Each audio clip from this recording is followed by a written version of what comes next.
Parents literally dread the terrible twos, and rightfully so, because this is the time when your sweet, cuddly, innocent baby turns into this dramatic toddler who is so difficult to please. Like, literally, he can have a 20-minute meltdown just because you cut the sandwich in the wrong direction. I get you, sis. In this video, I'm going to share with you what happens inside a young child's brain that leads to these big emotions, and also share with you one amazing strategy to not just help calm down these tantrums, but also lay a solid foundation of emotional regulation for your child, inshallah.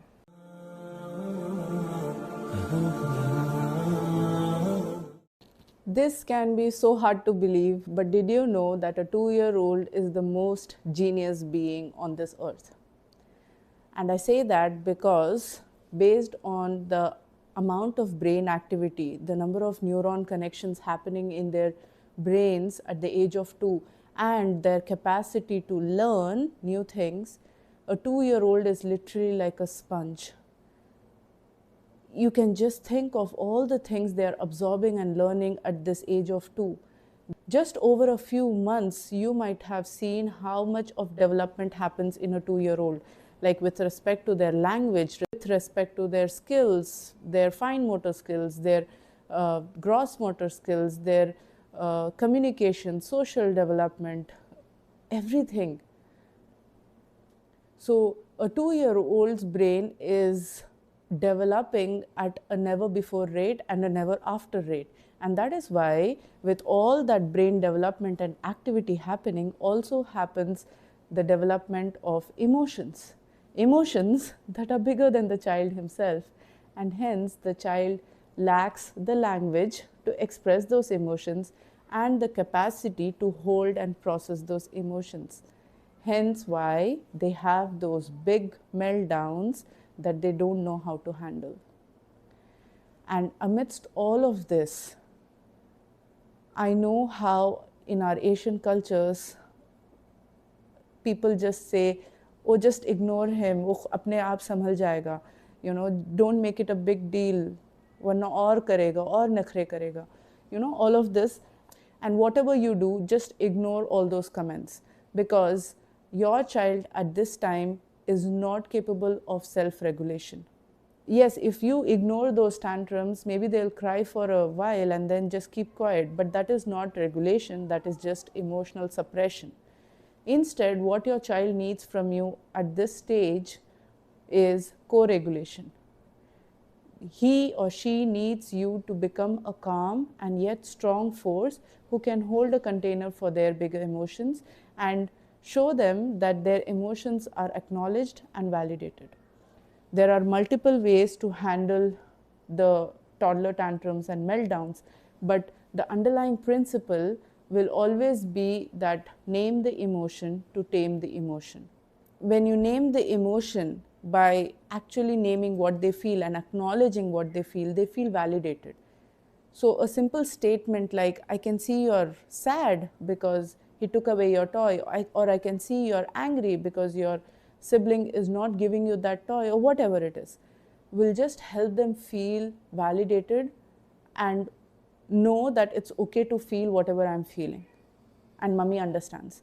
That is the first step, and that is going to solve 80% of the problem.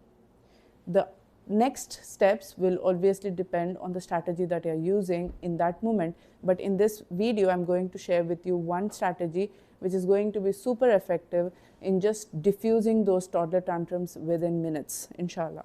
Okay, now let's get to that strategy. This strategy is the one that uses humor and playfulness. Now, I know as a mom, when your child is having that big meltdown, showing playfulness feels a little difficult, and that obviously depends on your own regulation, because obviously if you want to co-regulate for your child, you have to be regulated yourself, emotionally regulated yourself. You have to work on that. Yeah, given that it is sorted and you are able to keep your calm, the one strategy that will help you calm down your child is using playfulness. For example, let's take this situation where Your child is really angry because you said no to a candy. You said, no, I'm not giving you that candy, and you refused, and they're just angry, and they are throwing their toys, and they are screaming and having that big emotional meltdown. Okay? In this situation, what will you do? Sitting there and negotiating with them that no, we'll have it on Tuesday or we'll have it on Wednesday is not going to help, because your child is in the thick of that meltdown, and during that stage their thinking brain is shut down, so they are not able to think logically and problem solve and negotiate with you. It's not going to work. So instead, what you would do is you will firstly get to their eye level, because it can be really intimidating when you are, thrice or four times your child's height, and talking to them, that itself is quite intimidating. So firstly, get to your child's eye level, establish physical touch, maybe place your hands on their shoulder so that they feel connected to you, and then in this playful voice say something like, oh, looks like Mr. Anger has entered you.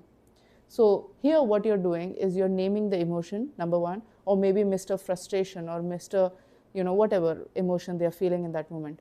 So, oh, looks like Mr. Anger has entered you. Where is he sitting in your body? So when you do that, firstly, if you change your voice and bring a bit of modulation in your voice, automatically you're getting your child's attention. Okay? And then you're also redirecting their attention to understanding where that emotion sits in their body.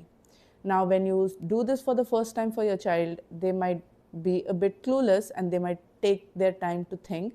Maybe you'll have to guide them. Does it feel over here or here? Is it sitting here? Whatever.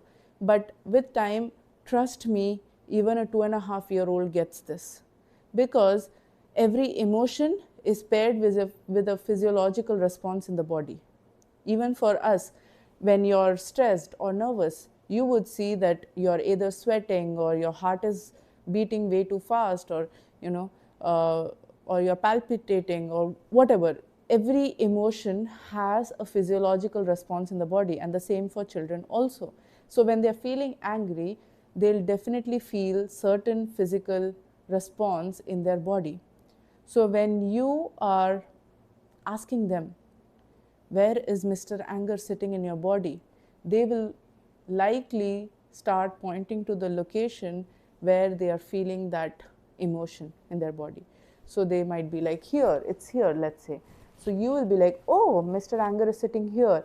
Let us slowly drag him out of your body. So you'll just guide it, like, with your hand, just guide that emotion till their mouth and be like, okay, I'm holding him here, just blow him off. And then maybe the child practices blowing like a balloon into a balloon, and then you just throw it away. And you do it again. So it feels funny to the child that, oh, mama has just thrown anger away. And then you ask again, is Mr. Anger still in there? And he or she might say yes or no. And you do it again. And that's how you literally diffuse that big meltdown into giggles and laughter. If you are thinking this is just diverting a child from the tantrum, it is not. It is actually going deeper into that same tantrum, because you're, number one, naming the emotion. When you say, looks like Mr. Anger has entered your body, or looks like Mr. Frustration has entered your body, you're naming the emotion, you're going deeper into the emotion. And number two is when you ask them, where does this emotion sit in your body?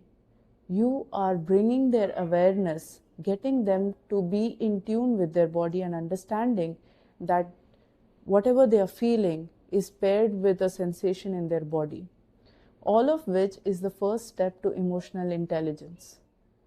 Self-awareness, knowing what they feel and how that emotion feels in their body is so important and critical to next develop emotional regulation in the future.